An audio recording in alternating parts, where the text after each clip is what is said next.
பார்த்து பழகிய 4 தினங்களில் நடைமுறை பாவனை மாற்றிவிட்டாள். சாலை முனைகளில் துரித உணவுகள் வாங்கி உண்ணும் வாடிக்கை காட்டிவிட்டாள்.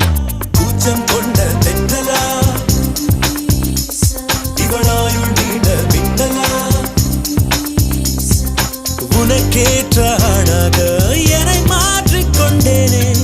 ஒவ்வொரு மாலை இளவெயில் நேரம் அழக